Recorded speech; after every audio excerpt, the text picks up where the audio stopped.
Hello friends, कैसे हैं? आशा करता हूँ बहुत ही अच्छे होंगे और अपनी तैयारी में जो है आप लोग अच्छे तरीके से लग चुके होंगे, ठीक है? क्योंकि आप लोगों के फॉर्म भरने का समय भी खत्म हो चुका है आरआरबी ग्रुप डी का। और जैसे कि आप लोगों को मालूम है कि काफ़ी ज़्यादा फॉर्म भरे गए हैं, ठीक है? लमसम आपके 1 करोड़ प्लस फॉर्म जो है आप लोगों के ग्रुप डी में भरा गया है। तो आप लोग जो है इसमें अ अ, फॉर्म भरे हैं तो देख लीजिए कॉम्पिटिशन काफ़ी ज़्यादा होने वाला है। तो इसकी तैयारी आज से ही करना स्टार्ट कर दीजिए। जिन्होंने भी अभी स्टार्ट नहीं किया है और जो अच्छे तरीके से करना चाहते हैं उनको मैंने पहले भी बता दिया है कि आप लोग डेली जो है क्लास में आइए। अगर डेली क्लास को ज्वाइन करते हैं तो ही आप लोग जो है यहाँ पे बेनिफिट पा पाएँगे, ठीक है? क्योंकि देखिए ये आप लोगों के प्रेस्टीज सेट मैंने स्टार्ट किया है शाम को 8 बजे। और इसमें जो है आप लोगों को बेहतर तरीके से मैं यहाँ पे हर एक टाइप के प्रश्नों को कराता हूँ, जिस तरीके से आपके एग्ज़ाम हॉल में प्रश्न पूछे जाएँगे। क्योंकि आपके जो सिलेबस है उसके अकॉर्डिंग मैंने ये क्लास स्टार्ट किया है। इसमें एक भी प्रश्न आपके बाहर से नहीं देखने को मिलेगा। ये सब जो है आप लोगों के रेलवे में पूछे गए प्रश्नों को मैंने रखा हुआ है। तो यहाँ पे जो है आप लोगों को रेलवे ग्रुप डी में अगर फॉर्म भर दिए हैं तो डेली क्लास 8 पीएम पे आइए और सुबह में 11 एएम पे एक क्लास होता है। तो ये दोनों ही क्लास आपके लिए बहुत इम्पोर्टेंट है। चलिएगा यहाँ पे जो है पहले प्रश्न की ओर चलते हैं और पहले रीजनिंग के प्रश्नों को सॉल्व करेंगे, फिर जो है आप लोगों के जीके जीएस और साइंस के प्रश्नों को सॉल्व करेंगे। कह रहा है कि एक पंक्ति में रवि का स्थान बाएं से 28वां है और दाएं से 15वां है, तो उस पंक्ति में कुल कितने व्यक्ति हैं ये आप लोगों को बताना है। अब देखिए जैसे कि मैंने आप लोगों को पहले भी बताया है, क्लास जब भी स्टार्ट होता है तो आपको मैंने पहले बता दिया है कि ये आप लोगों को टेस्ट के तौर पे रखना है, ठीक है? मतलब इसका ये हुआ कि जो पहला प्रश्न आपके सामने है इसका उत्तर आपको बताना है, ए होगा कि बी होगा कि सी होगा, ठीक है? ये गलत है कि सही है इससे आपको कुछ फ़र्क नहीं पड़ना चाहिए, ठीक है? क्योंकि जब एग्ज़ाम हॉल में आप जाइएगा तो वहाँ पे तो खुद ही आप लोगों को बनाना होगा। वहाँ पे तो कोई हिंट नहीं देने वाला होगा, तो आप यहीं पे अपना गलती को सुधारिए, ठीक है? और मेरे साथ इसमें जो है आप लोग जुड़ जाइए, हर एक प्रश्न का उत्तर दीजिए। तो देखिएगा यहाँ पे अच्छे तरीके से समझेंगे और हर एक प्रश्न को आपको मिलेंगे 10 सेकंड बनाने के लिए। एक पंक्ति है, मान लीजिए ये पंक्ति हो गया, ठीक है? अगर आप देखिएगा तो ये होता है आपका दाहिना साइड और ये होता है आपका बायाँ साइड। बात जो है क्लियर आप लोगों को समझ में आ रहा होगा। कह रहा है कि इसमें जो है एक व्यक्ति का स्थान बाएँ से, ठीक है? अगर बाएँ से देखेंगे तो कोई व्यक्ति अगर इधर है, तो इसका स्थान कितने नंबर पे है? 28 नंबर पे यहाँ पे है। परंतु वही दाहिने तरफ से अगर हम चल रहे हैं यहाँ पे, तो इसका स्थान कितने नंबर पे बता रहा है? 15 नंबर पे। तो हम इसमें जो है टोटल पंक्ति में कितने व्यक्ति हैं इसको पता करेंगे, तो देखिए 28 और प्लस क्या करेंगे? 15 कर देंगे। तो ये हम लोगों का कितना हो गया? ये जो है हम लोगों का हो गया कितना? तो ये हम जोड़ेंगे तो 43 हो गया। और जिन्होंने भी 43 बताया है, बिल्कुल गलत है। अब बताइएगा क्यों? क्योंकि देखिए यहाँ से आपने काउंट किया तो एक यहाँ पे व्यक्ति जो खड़ा है, उसको आपने फिर दाहिने से भी काउंट किया और बाएँ से भी काउंट किया, मतलब इसको आपने 2 बार काउंट कर लिया है, ठीक है? और उस लाइन में केवल एक ही बार वो व्यक्ति खड़ा हो सकता है, एक व्यक्ति 2 बार थोड़ी ना खड़ा होगा। और आपने यहाँ पे बाएँ से और दाएँ से दोनों तरफ से काउंट किया है, तो इसको 1 माइनस कर लीजिएगा, यानी आपको यहाँ पे बताना है कि टोटल इस पंक्ति में कितने व्यक्ति हो जाएँगे? 42, ठीक है? 1 माइनस कर लेना था। तो आशा करता हूँ कि ये प्रश्न भी आपको बेहतर तरीके से समझ में आ गया होगा और ऐसे प्रश्नों को आप लोग अच्छे तरीके से अब कर लेंगे। नेक्स्ट प्रश्न देखिएगा आप लोगों के सामने आ चुका है। कह रहा है यदि 8 प्लस 3 प्लस 5 बराबर 43 लिखा जाता है और 4 प्लस 7 प्लस 2 बराबर 15 लिखा जाता है, तो यहाँ पे जो है आपके 6 प्लस 1 प्लस 5 बराबर क्या लिखा जाएगा? अब बताने की कोशिश करना है सभी लोगों को कि इस प्रश्न का सही उत्तर क्या होने वाला है। बेहतरीन है, जैसे कि मैंने आप लोगों को बता भी दिया है पहले भी, आपको 10 सेकंड का समय मिलेगा और ये 10 सेकंड आपको अच्छे तरीके से अपने प्रश्नों पे लगाना है, ठीक है? और मेरे साथ डेली क्लास को जॉइन करना है। जो भी मेरे दोस्त डेली क्लास को मिस कर रहे हैं, तो आपको यहाँ पे मैंने इस वीडियो के डिस्क्रिप्शन में लिंक दिया है, ठीक है? तो आप लोग व्हाट्सएप ग्रुप का लिंक जो दिया गया है उसको जॉइन कर लीजिए। व्हाट्सएप ग्रुप इस क्लास का जो है मैं पीडीएफ भी देता हूँ, ठीक है? और ये फ्री में आप लोगों को मिलता है। ये क्लास का डेली पीडीएफ आपको वहाँ पे प्रोवाइड होता है। तो आप लोग अच्छे तरीके से इससे जो है आप लोग तैयारी के जो है रेगुलर जो है तैयारी में मजबूती ला सकते हैं। आप इसको जो है क्या बोलते हैं 2 दिन 3 दिन बाद से रिवीजन भी कर सकते हैं, ठीक है? इसीलिए मैं पीडीएफ आपको दे देता हूँ। तो देखिए 8 8 प्लस का 3 प्लस का 5 लिखा है, ठीक है? इससे जो है आपको 43 लाना है। तो कौन से लॉजिक से 43 हो सकता है, इसको सोचिए। तो देखिए 8 और 5 में मैं गुणा कर देता हूँ, ठीक है? और इसमें जोड़ देता हूँ 3, तो 8 पचे 40 और 3 जो है आपका हो जाएगा 43, ठीक है? वही लॉजिक यहाँ पे भी देखिए लगना चाहिए। तो देखिए 4 और 2, पहले वाला का गुणा अंत वाले से किया गया है, 8 और 5 देख लीजिए। तो 4 दूना का हो जाएगा 8 और बीच वाला में कितना है 7, तो ये जोड़ दिया जाएगा तो 15 जो है आप लोगों का बिल्कुल यहाँ पे मिल जाएगा। अब जो है वही लॉजिक आपको यहाँ पे लगा देना है, किसके साथ? 6 प्लस 1 प्लस 5 में। तो 6 और 5 जोड़ दीजिए, 6 और 5 गुणा कर दीजिए, कितना हो गया? 6 पचे 30 और 30 में आपको एक बीच वाला जो वैल्यू दिया है इसको जोड़ देना है। तो 30 एक 31 हो जाएगा, जो कि आपका बिल्कुल राइट उत्तर कहाँ पे दिया गया है? Option number A. तो आशा करता हूँ कि ये प्रश्न भी आपको बेहतर जो है तरीके से समझ में आ गया होगा। अगर किसी भी प्रश्न में किसी तरीके के डाउट हो तो आप लोग, मेरा व्हाट्सएप नंबर है, आप लोग बेहतर तरीके से वहाँ पे संपर्क कर सकते हैं। किसी भी तरीके का कोई भी प्रॉब्लम हो, मैथ हो, रीजनिंग हो, जीके हो या किसी भी तरीके का कोई भी सजेशन हो, उसको आप लोग पूछ सकते हैं। कह रहा है कि यदि किसी कुट भाषा में इंडिया को NSINF लिखा जाता है तो एग्ज़ाम को क्या लिखा जाएगा, ये आप लोगों को बताना है। अब जो है बताने की कोशिश करेंगे कि इस प्रश्न का सही उत्तर क्या होने वाला है। बेहतर है, बहुत बेहतर प्रश्न है आपके एग्ज़ाम के लिए ये सारे। तो आप लोग कोशिश कीजिए कि इस प्रश्न का सही उत्तर बता सकें। बताइएगा, ये जो है आप लोगों के सामने है, कोडिंग डिकोडिंग का प्रश्न है, बहुत बहुत इम्पोर्टेंट है। आपके पास जो 10 सेकेंड है इसको आप लोग अच्छे तरीके से यूज कीजिए, ठीक है? और हमेशा ही क्लास में आप लोग कलम और कॉपी लेके बैठिए, ठीक है? तो अब देखिए यहाँ पे क्या होगा, पहले लिख लीजिए इंडिया, ठीक है? उसके बाद से आपको बेहतर समझ में आएगा। और इसको क्या लिखा गया है? NSINF, ठीक है? अगर आपके थोड़े से लॉजिक यहाँ पे मालूम होगा तो यहाँ पे आई का कोड कितना होता है? 9 और एन का होता है 14। 9 से 14 पे कब होगा? जब इसमें 5 जोड़ देंगे। एन होता है 14, एस होता है 19, तो 14 से 19 क्या होगा? यहाँ पे भी 5 जोड़ा गया है। डी से आई लिखा है मतलब यहाँ पे भी 5 जोड़ा गया है। आई से एन लिखा है मतलब फिर 5 जोड़ा गया है। ए से एफ लिखा है यानी कि यहाँ पे भी 5 जोड़ा गया है। अब जो है यही लॉजिक आप लोगों को आगे लगाना है। तो आगे देख लीजिए, यहाँ पे लिखा है एग्जाम। ई में जो है 5 जोड़ दीजिए। ई में 5 जोड़िएगा तो 5 4 9, 9 पे कौन सा अक्षर होता है? 9। ई होता है 5 पे और 5 में 5 जोड़ेंगे तो 10, 10 पे होता है जे। एक्स होता है 24 पे, 24 में 5 जोड़िएगा 29 हो जाएगा। और 29 पे कौन से अक्षर आएगा यहाँ पे? तो ये आपका आ जाएगा कौन सा अक्षर है? सी, ठीक है?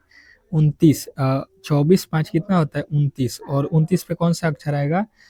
देख लीजिए, ए होता है 27 पे, बी होता है 28 पे, सी होता है 29 पे, ठीक है? तो ये जो है आप लोगों का कौन सा अक्षर यहाँ पे बनेगा? तो सी बनेगा 29 पे, ठीक है? और यहाँ पे देखिए जो है जेसी आपके स्टार्ट होने चाहिए, तो जेसी से केवल जो है आपके ऑप्शन नंबर सी है। तो इसके आगे भी आपको बताने की कोई बनाने की ज़रूरत नहीं है। तो आशा करता हूँ कि ये प्रश्न भी आपको बेहतर जो है तरीके से समझ में आ गया होगा। और नेक्स्ट प्रश्न को आप लोगों को अब सॉल्व करना है। आपके सामने अगला प्रश्न है और ये प्रश्न बहुत इम्पोर्टेंट है। बताने की कोशिश कीजिएगा सभी लोग कि चौथे प्रश्न का उत्तर क्या होगा। कह रहा है कि उस विकल्प का चयन करें जो पहली संख्या दूसरी संख्या से उसी प्रकार संबंधित है, तीसरी संख्या चौथी संख्या से संबंधित है, ठीक है? कहने का मतलब ये है कि पहली संख्या का संबंध दूसरी संख्या से उसी तरीके से है जिस तरीके से आपको बताना है तीसरी संख्या का चौथी से होना चाहिए, ठीक है? अब जो है आप लोगों को ये एनालॉजी टाइप का प्रश्न है, इसको जो है आप लोगों को सॉल्व करना है और अपना दिमाग लगाइए। यहाँ पे जो है आपके पास समय जो है केवल 10 सेकेंड का मिलेगा, क्योंकि हम लोगों को प्रश्न भी काफ़ी ज़्यादा सॉल्व करना है। चलेगा, बताइएगा, बताने की कोशिश कीजिएगा। और जो भी मेरे दोस्त अब तक जो है इस क्लास को लाइक नहीं किए हैं, ठीक है? तो प्लीज़ आप लोगों से रिक्वेस्ट है कि अगर आपके लिए हम इतना मेहनत कर रहे हैं, तो प्लीज़ आप लोग वीडियो को जो है ज़्यादा से ज़्यादा लाइक कीजिए। और इस पे जो है टारगेट रहेगा कि कम से कम 100 जो है लाइक होने चाहिए, ठीक है? बहुत कम मैंने डिमांड किया है, आप लोग केवल 100 लाइक ही मैंने बोला है, ठीक है? तो देखते हैं कि आप लोग पूरा करते हैं या नहीं करते हैं। देखिए 5 से हमको 150 पे जाना है। करना क्या होगा? तो आपके दिमाग में आएगा कि 5 में अगर 30 से गुणा करते हैं तो 30 पचे कितना हो जाएगा? 150, ठीक है? तो 3 में भी हमें 30 से गुणा करने पड़ेगा, तो 30 तियाई 90, और 90 आपको यहाँ पे राइट उत्तर जो मिल रहा है वो तो आपके ऑप्शन में ही नहीं दिया गया है। तो यहीं पे बात आपका जो है यहाँ पे जो है बनता हुआ नज़र नहीं आएगा, ठीक है? तो यहाँ पे जब आप लोग लॉजिक लगाए और नहीं बना तो यहाँ पे प्रश्नों को छोड़ देते हैं, परंतु छोड़ना नहीं है। फिर जो है अपना दूसरा लॉजिक लगाना है। दूसरा लॉजिक क्या हो सकता है, ये देखिए। अगर हम क्या करते हैं, 5 का जो है 5 का क्या कर देते हैं, क्यूब कर देते हैं, ठीक है? और इसी 5 का जो है वर्ग कर देते हैं और इसको जोड़ देते हैं, तो देखिए कितना होगा। 5 का क्यूब कितना होता है? 125, और 5 का वर्ग कितना होता है? 25। तो इसको जोड़ेंगे तो ये हो जाएगा आपका 150, और 150 ही यहाँ पे आपको लाना था, ठीक है? तो ये जो है इस तरीके से हुआ है। अब सेम टू सेम लॉजिक यहाँ पे 3 के साथ आपको लगाना है। क्या करना पड़ेगा? 3 का क्यूब प्लस 3 का वर्ग करना है, ठीक है? 3 का क्यूब कितना होता है? तो ये होता है आपका 27, और 3 का जो है वर्ग कितना होता है? 9। तो 27 9 कितना होता है? 36, और 36 यदि आपने बता दिया तो बिल्कुल ही इस प्रश्न का राइट उत्तर होगा, जो कि ऑप्शन नंबर ए में दिया गया है। तो आशा करता हूँ कि ऐसे प्रश्नों को अब जो है मेरे दोस्त अच्छे तरीके से सीख गए होंगे, और आगे जो है अब जो प्रश्न आपके सामने इस तरीके के दिए जाएँगे एग्ज़ाम हॉल में, तो आप लोग ईज़िली सॉल्व कर सकते हैं, ठीक है? चलिएगा नेक्स्ट प्रश्न देखिएगा आप लोगों के सामने आ चुका है। कह रहा है आपका अगला प्रश्न कि दिए गए प्रश्न अंक में प्रश्नवाचक चिन्ह के जो है स्थान पे कौन-सी संख्या आएगी? बताइएगा। और मैंने सोचा है कि आपको चैप्टर वाइज़ जो है आप लोगों के जितने भी रीज़निंग और मैथ के चैप्टर हैं, ठीक है? उनको जो है हम लोग सॉल्व करें। तो इसके लिए थोड़े से जो है यहाँ पे हम लोग 1-2 दिन का समय दे दीजिए, क्योंकि आरपीएफ का एग्ज़ाम चल रहा है तो उसमें थोड़े से हम बिज़ी हैं, ठीक है? फिर जो है आप लोगों के रेगुलर जो है क्लास में यहाँ पे स्टार्ट करने वाला हूँ, तो पहले ही बता देता हूँ, आप लोग तैयार रहिएगा। एक-एक चैप्टर को विस्तार से हम लोग पढ़ेंगे, ताकि उन चैप्टरों से एक भी प्रश्न आपका जो है गलत ना हो। तो आप लोग मैथ, रीज़निंग और जीके, जीएस, साइंस, इन सभी चैप्टरों को यहाँ पे मैं फ्री में जो है आप लोगों के हर एक क्लास को प्रोवाइड कराऊँगा। तो आप लोग इस चैनल से जुड़ जाइएगा, ठीक है? अब देखिए यहाँ पे लिखा है 2 और यहाँ पे लिखा है 3। 2 और 3 अगर देखिएगा तो यहाँ पे प्लस का 1 हुआ है। उसके बाद से देखिएगा 5, तो यहाँ पे तो 3 से 5 2 प्लस किया गया है, 5 से 7 यहाँ पे तो 2 प्लस किया गया है। तो इसके आगे हम क्या करेंगे, अगर आपने 2 प्लस कर दिया तो यहाँ पे बनेगा 9। क्या 9 जो है आपके ऑप्शन में है? बिल्कुल आपके ऑप्शन में दिया गया है, परंतु यहाँ पे तो 1 ही जोड़ा गया है, ठीक है? तो यहाँ से तो ये लॉजिक बिल्कुल अगर आप लगा रहे हैं तो गलत हो जाएगा, क्योंकि यहाँ पे भी 2 जोड़ना चाहिए, पहले 2 जोड़ना चाहिए, यहाँ पे सभी में 2-2 जोड़ना चाहिए, तो ये गलत हो जाएगा। अब कोई दूसरा लॉजिक आपको ढूँढना पड़ेगा। तो दूसरा लॉजिक सीधा कहिएगा कि ये जो आपके नीचे अंक दिखाई दे रहे हैं, ठीक है? ये क्या हैं? ये क्या हैं? ये सारे ही अभाज्य हैं, ठीक है? क्या हैं? अभाज्य संख्या है, ठीक है? आपको मैंने अच्छे तरीके से बताया है कि अभाज्य संख्याएँ 2 से स्टार्ट होती हैं। तो अब जो है इसी को जो है आप लोगों को यहाँ पे जो है अगली अभाज्य संख्या बता देना है, ठीक है? तो यहाँ पे 7 के बाद से 9 अभाज्य संख्या नहीं होता है, ये विषम संख्या हो जाता है 9। तो आपको बताना है 11, और 11 आपने बता दिया है तो बिल्कुल ही राइट उत्तर है, इसमें किसी तरीके के डाउट नहीं होना चाहिए। नेक्स्ट प्रश्न की ओर चलेंगे, और अगला प्रश्न आपके सामने है। कह रहा है आपका अगला प्रश्न कि उस विकल्प का चयन करें जो तीसरी संख्या से अ अ, तीसरी विकल्प किसी न किसी तरह समान है। 3 विकल्प जो है किसी न किसी तरीके से समान है, लेकिन एक विकल्प अलग है। अलग वाले का जो है चयन करना है हम लोगों को, ठीक है? अब जो है यहाँ पे अलग कौन है, यही हम लोगों को बताना है। बताने की कोशिश करेंगे सभी लोग कि इस प्रश्न का सही उत्तर क्या होने वाला है। बेहतर है, बहुत बेहतर है और आप लोग ऐसे प्रश्नों को कर सकते हैं, ठीक है? मैंने क्लास में भी बताया हुआ है, तो जिन्होंने भी मेरे पहले वाले क्लास को देखे हैं, वो यहाँ पे बना देंगे। उनके पास जो है यहाँ पे टैलेंट है कि वो कर सकते हैं। देखिए, इसके 2-3 नियम होते हैं। आपके पास पहला होता है, ये किसी संख्या का वर्ग है या ये किसी संख्या का घन है। तो आप कहिएगा कि बिल्कुल ही ये किसी संख्या का वर्ग नहीं है और ना ही घन है। तो ये दोनों लॉजिक अगर आपके खत्म हो जाते हैं, तो अब एक आपके पास लॉजिक होता है इनके अंकों का योग। अगर अंकों का योग करते हैं तो 7 5 12, 12 3 15, 15 1 16 हो रहा है, ठीक है? यहाँ पे जोड़िएगा तो ये 5 3 8, 8 7 15, 15 9, 15 9 ये तो 24 हो जाएगा। ये देखिए 8 7 8 और 6, 14 4 18 2 20 हो रहा है। मतलब यहाँ पे तो ये तीनों ही अलग-अलग आ रहा है, मतलब ये भी लॉजिक आपका गलत है। अब देखिए दूसरा लॉजिक यहाँ पे क्या हो जाएगा, देखिए यहाँ से देखिए 1 से 3 कितने का गैप है, 2, 3 से 5 2, 5 से 7 2, मतलब 2-2 के गैप हैं। उसी तरीके से 3 से 5, 5 से 7, 7 से 9, 2-2 का गैप है। और उसी तरीके से यहाँ पे 2 से 4, 4 से 6, 6 से 8, यहाँ पे भी 2-2 का गैप है। यहाँ पे देखिए 6 से 7, यहाँ पे केवल 1 का गैप लिखा गया है, ठीक है? तो यहाँ पे जो है अलग हम लोगों को यहाँ पे अलग तरीके से थोड़े से सोचना था, ठीक है? तो जिन्होंने भी ऑप्शन नंबर डी बताया है, तो बिल्कुल ही इस प्रश्न का सही उत्तर है, इसमें किसी तरीके के डाउट नहीं होना चाहिए। नेक्स्ट प्रश्न की ओर चलेंगे और अगला प्रश्न आपके सामने है। अगला प्रश्न आप लोगों को बताना है और एक बार कमेंट बॉक्स में बताइएगा कि जो मैं प्रश्न आपको समझा रहा हूँ, क्या आपको अच्छे तरीके से समझ में आ रहे हैं या नहीं आ रहे हैं, ठीक है? एक बार ज़रूर बताइएगा ताकि हम लोग बेहतर तरीके से क्लास को स्टार्ट डेली करेंगे।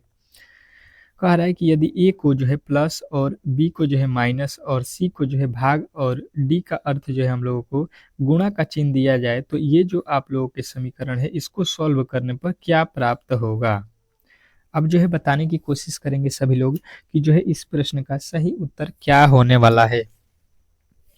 बेहतर है, बहुत बेहतर ये आप लोगों के जो है प्रश्न है और इसके जो है सॉल्यूशन आप लोगों को यहाँ पे अच्छे तरीके से बताना है। बताइएगा जो कि आप लोगों के पास जो 10 सेकंड का समय है इसको जो है अच्छे तरीके से यूज़ कीजिए, ठीक है?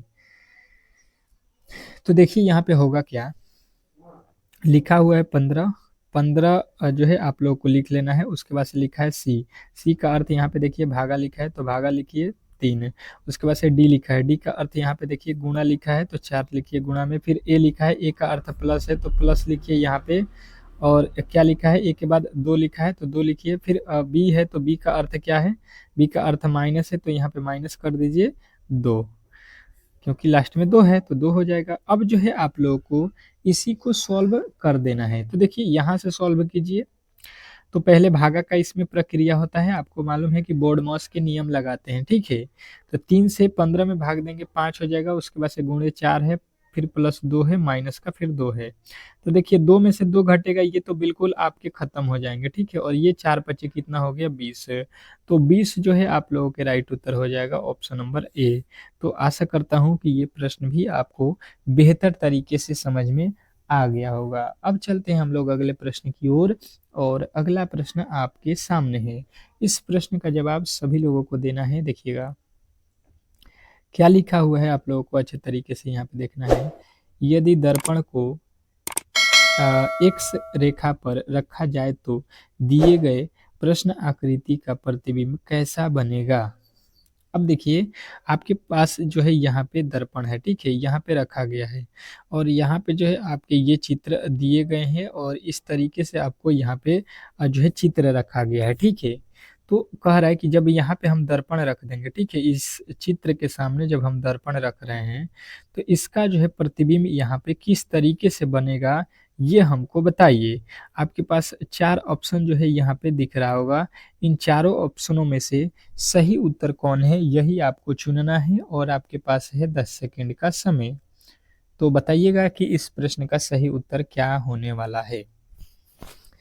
बेहतर है, बहुत बेहतर प्रश्न है और आपके एग्ज़ाम हॉल में दर्पण से हर एक शिफ्ट में प्रश्न पूछे जाएँगे। ये आप लोगों को अच्छे तरीके से मालूम होने चाहिए। तो देखिए होगा क्या कि आपको ये जो है गोला यहाँ पे बनता हुआ नज़र आएगा और जो ये 3 लकीर खींचे गए हैं, ये 3 लकीर यहाँ से इधर आ जाएगा, ठीक है? और ये 3 जो है आपके इधर आ जाएँगे। अब देखिएगा, ये जो है आपको यहाँ पे एक जो है जे टाइप का बना हुआ है, ये अब जो है आपको इधर जो है बनता हुआ नज़र आएगा और वो भी इसका मुँह किधर होना चाहिए, तो ऊपर की तरफ, ठीक है? क्योंकि इधर जो है आपके मुँह इस साइड में है, तो इसका मुँह इस साइड में हो जाएगा, क्योंकि मैंने आपको बताया है कि इसमें क्या होता है दर्पण में लेफ्ट का राइट और राइट का क्या होता है लेफ्ट होता है। तो ये जो है आपको देख लेना है, ये कहाँ पे है, देखिए ये जे कहाँ पे लिखा है और यहाँ पे देखिए इसको किस तरीके से लिखा है और यहाँ पे इसमें जे में गड़बड़ी है, तो बिल्कुल आपके ऑप्शन नंबर ए जो है इस प्रश्न का 100% सही उत्तर होगा। नेक्स्ट प्रश्न देखिएगा आप लोगों के सामने आ चुका है। कह रहा है आपका अगला प्रश्न कि निम्नलिखित आकृति में कितने त्रिभुज हैं? त्रिभुजों की संख्या जो है काउंट करके बताना है और ये प्रश्न आप लोगों को 10 सेकेंड भी काफ़ी ज़्यादा समय माना जाएगा, ठीक है? क्योंकि मैंने इस तरीके के प्रश्न त्रिभुज काउंटिंग के मैंने आप लोगों के हर एक तरीके के जो है प्रश्न पढ़ा दिया है, ठीक है? तो ये तो गलती होना ही नहीं चाहिए। चलिएगा, बताने की कोशिश करेंगे सभी लोग कि इस प्रश्न का सही उत्तर क्या होने वाला है। 10 सेकंड के समय है और ये 10 सेकंड आपके लिए बहुत महत्वपूर्ण है। तो देखिए यहाँ पे त्रिभुज बनते किस तरीके से हैं, 3 भुजाओं के जो है यहाँ पे आप लोगों को दिख रहा होगा, इसी को बोलते हैं हम लोग त्रिभुज। तो अब जो है यहाँ पे इस तरीके से आपके कितने यहाँ पे दिख रहे हैं, इसको अगर आप काउंट करने जाइएगा तो काफ़ी समय लगेगा, ठीक है? तो इसका जो है मैं एक ट्रिक बता देता हूँ ताकि आप लोग एग्ज़ाम हॉल में अपना समय अब बचा सकें, ठीक है? इसमें जो है आपको क्या करना है कि जितनी जो है आपकी पंक्तियाँ खींची गई है, इसको खींच लीजिए और इसमें आपको करना क्या है, काउंट करना है कि इसमें टोटल त्रिभुज कितने हैं छोटे-छोटे। तो देखिए ये 1, ये 2, ये 3 और ये 4 और ये आपके 5 और ये आपके 6 और ये आपके 7 और ये आपके हो गए 8 है। कोई पूछेगा कि इसमें जो है त्रिभुजों की संख्या कितनी है, तो आपने गिना 8 है, ठीक है? और इसी का आपको क्या करना है 2 गुना कर देना है, तो इसमें बताना है कि 16 जो है टोटल त्रिभुजों की संख्या है। अब कहिएगा कि यहाँ पे तो आपने छोटे-छोटे त्रिभुजों को गिन लिया, तो यहाँ पे फिर 8 का 2 गुना करेंगे तो 8 कहाँ से आपको मिला? तो देखिए यहाँ पे क्या किया गया है कि देखिए इसमें जो है आपको देखिए ये बड़ा भी त्रिभुज इसमें बनता हुआ आपको नज़र आएगा, ठीक है? इस तरीके से। तो इस तरीके से जो बड़ा वाला त्रिभुज है, इसको भी मैंने काउंट जब किया, तब जाके यहाँ पे 16 हुआ है, ठीक है? तो वही ट्रिक था कि जब 2 गुना कर दीजिएगा तो उसमें जो बड़ा वाला है, वो उसी में शामिल है, ठीक है? आशा करता हूँ कि ये प्रश्न आपको बेहतर तरीके से समझ में आ गया होगा और नेक्स्ट प्रश्न आपके सामने है और ये प्रश्न आपके सामने देखिएगा कह रहा है कि एक पासे की 4 स्थितियाँ दर्शाई गई हैं। फलक 2 के विपरीत कौन-सा अंक होगा, ये हम लोगों से पूछा गया है। अब जो है पासे से रिलेटेड मैंने आप लोगों को पहले भी क्लास में प्रश्न बताए हुए हैं और ये सारे प्रश्न आपके लिए इम्पोर्टेंट होते हैं पासे के, ठीक है? क्योंकि देखिए पासे से रिलेटेड एक प्रश्न आपके एग्ज़ाम हॉल में 100% देता है और रीजनिंग आपको मालूम है कि 30 क्वेश्चन पूछे जाएँगे 30 नंबर के। तो इसमें सबसे अधिक नंबर जो है आप लोगों के रेलवे ग्रुप डी में रीजनिंग का ही होता है। तो रीजनिंग के क्लास को आप लोगों को अच्छे तरीके से समझना है, ठीक है? देखिए हुआ क्या है सबसे पहले ये देखिए यहाँ पे बोला किसको गया है 2 का विपरीत, ठीक है? तो इन चारों पासों में से आप किसी भी तरीके से 2 का विपरीत निकाल सकते हैं। आपकी जो है इच्छा है, आप जिस तरीके से जो भी सुविधा लगे आप वैसे कर सकते हैं। तो हमें यहाँ पे क्या देखने को मिलेगा कि पहले और दूसरे वाले पासे को हम देखते हैं, ठीक है? तो पहले और दूसरे वाले पासे में हमें क्या दिखाई दे रहा है, ये पहले देख लेते हैं। तो इसमें कॉमन हम लोग ढूँढते हैं, ठीक है? कॉमन वैल्यू क्या है यहाँ पे? तो हमें यहाँ पे दिखाई दिया 3 और यहाँ पे दिखाई दिया 3। कॉमन का मतलब यही हुआ कि दोनों पासों में हमें दिखाई देने चाहिए। तो 3 हमें दोनों पासों में दिखाई दिया। अब यहाँ से हम लोग क्या करेंगे क्लॉकवाइज़ घूम जाएँगे। क्लॉकवाइज़ मतलब जिस तरीके से घड़ी जो है आप लोगों के घूमता हुआ नज़र आता है, ठीक है? तो घड़ी घूमता हुआ जो भी मेरे दोस्त देखे हैं, वो इसको अच्छे तरीके से घुमा सकते हैं। यहाँ पे 3 के आगे चलिएगा क्लॉकवाइज़ तो यहाँ पे हो जाएगा 5 और यहाँ पे 3 के आगे चलिएगा तो हो जाएगा 4। तो क्लॉकवाइज़ में जो है 5 का अपोज़िट कोई पूछेगा यहाँ पे तो 4 हो जाएगा और इसके आगे चलिएगा यहाँ पे तो 1 और यहाँ पे 4 के आगे हम चल रहे हैं तो यहाँ पे हमें मिल रहा है 2। मतलब यहाँ पे कोई पूछेगा 1 का अपोज़िट तो 2 और 2 का अपोज़िट तो 1 मिल रहा है हमको, ठीक है? तो इस तरीके से यहाँ पे आपको जो है निकालना था, परंतु यहाँ पे तो 2 के विपरीत में कौन-सा अंक होगा? 1 आ रहा है, 1 तो ऑप्शन में ही नहीं दिया गया है, ठीक है? तो 1 जब ऑप्शन में नहीं दिया है, तो यहाँ से आपको यही करना है कि ये अब जो है, यहाँ पे दूसरे लॉजिक की तरफ चलिएगा, ठीक है?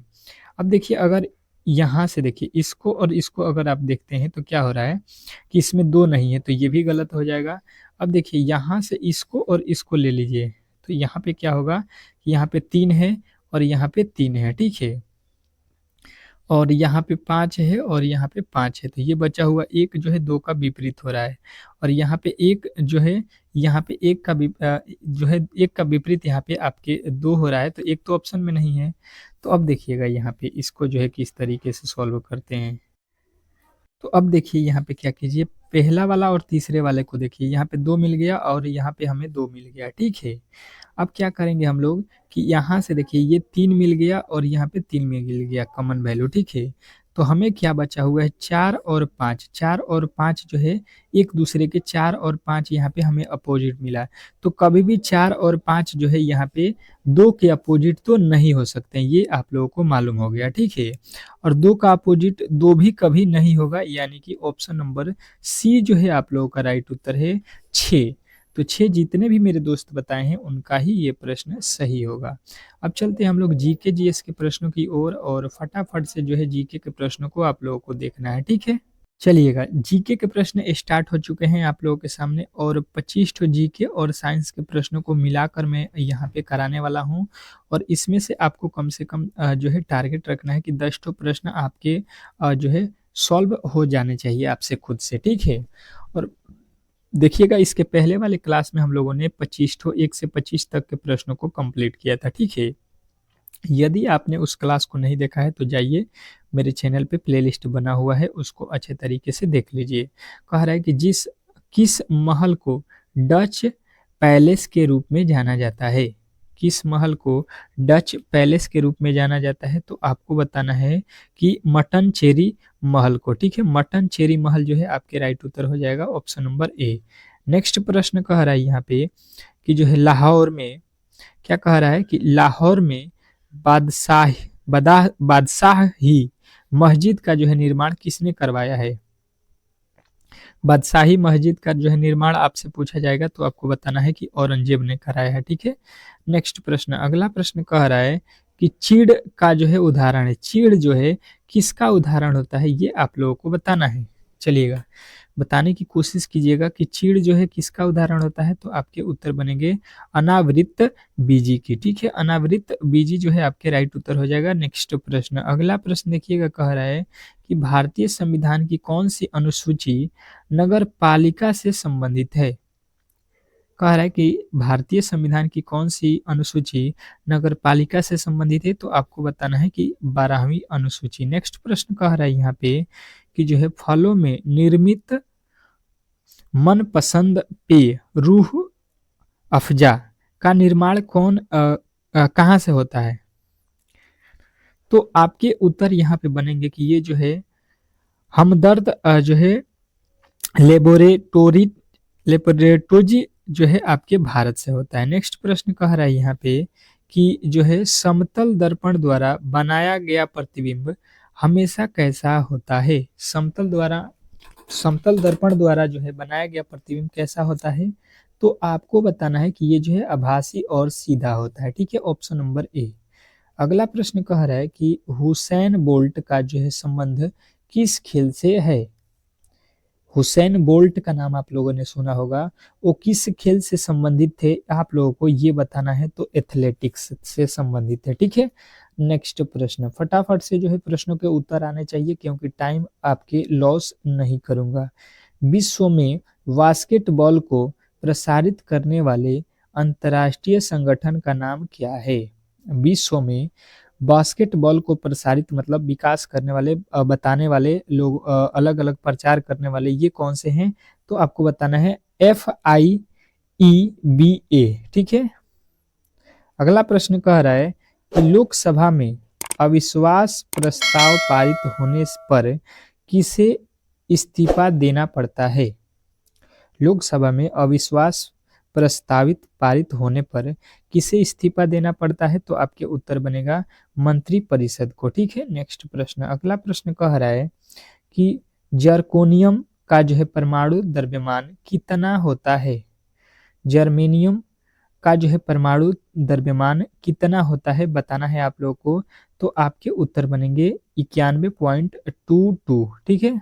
नेक्स्ट प्रश्न, अगला प्रश्न कह रहा है यहाँ पे कि निम्नलिखित में से सर्वप्रथम किसने भगवान गीता को भगवत गीता को अंग्रेजी में अनुवादित किया?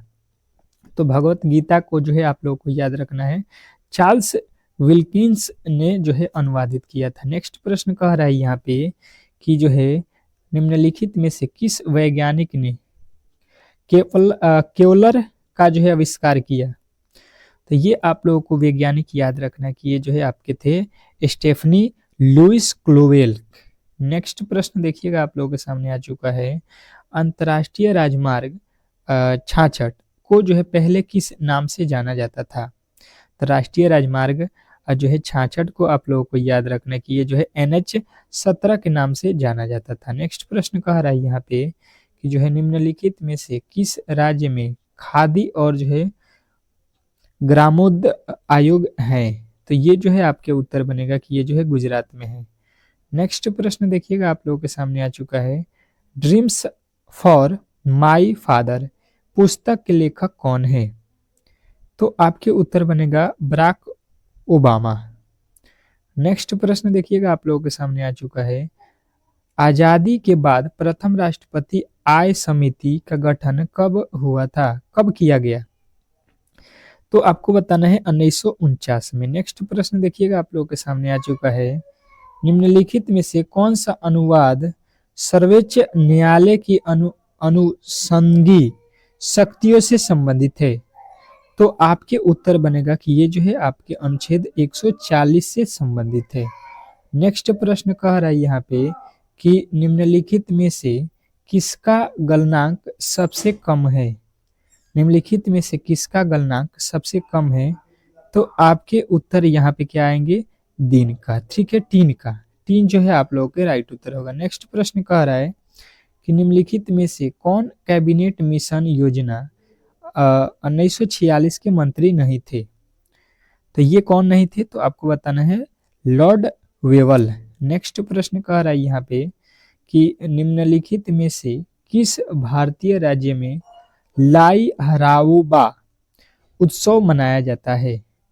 लाई हराओबा उत्सव जो है किस राज्य में मनाया जाता है? तो आपको बताना है मणिपुर में। ठीक है।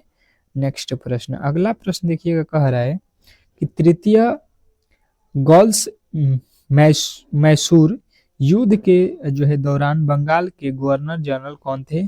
तो आपके उत्तर बनेंगे ये जो थे आपके द्वितीय अर्ल कार्नवालिस।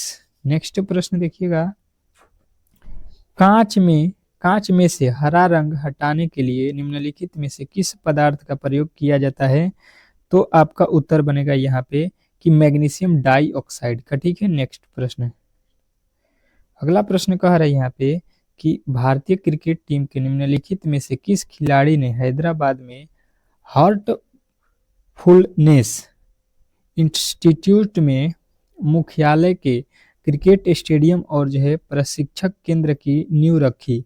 तो ये आप लोगों के उत्तर बनेगा, ये जो थे आपके रोहित शर्मा है। नेक्स्ट प्रश्न देखिएगा आप लोगों के सामने आ चुका है कि हिंदुस्तान सोशलिस्ट रिपब्लिकन एसोसिएशन की जो है स्थापना किस वर्ष हुई? तो बताना है 1928 ईस्वी। नेक्स्ट प्रश्न देखिएगा आप लोगों के सामने आ चुका है, एटीएम में टी का अर्थ क्या होता है? एटीएम जो होता है उसमें टी का अर्थ क्या होता है? तो टी का अर्थ जो है टेलर होता है। ठीक है। अब जो है आप लोगों को यहाँ पे एक बार बताइएगा कमेंट बॉक्स में कि एटीएम का फुल फॉर्म क्या होता है। सभी लोगों के उत्तर यहाँ पे आने चाहिए। और इस क्लास में हम लोगों ने 25 जो है जीके और साइंस के प्रश्नों को कंप्लीट कर लिया है। ठीक है, 25 क्वेश्चन आपके कंप्लीट हो चुके हैं। बताइएगा कि ये क्लास कैसा लगा। अगर अच्छा लगा है तो प्लीज़ वीडियो को लाइक कीजिएगा और चैनल पे नए आए हैं तो चैनल को सब्सक्राइब कर लीजिए। मिलते हैं नेक्स्ट वीडियो में।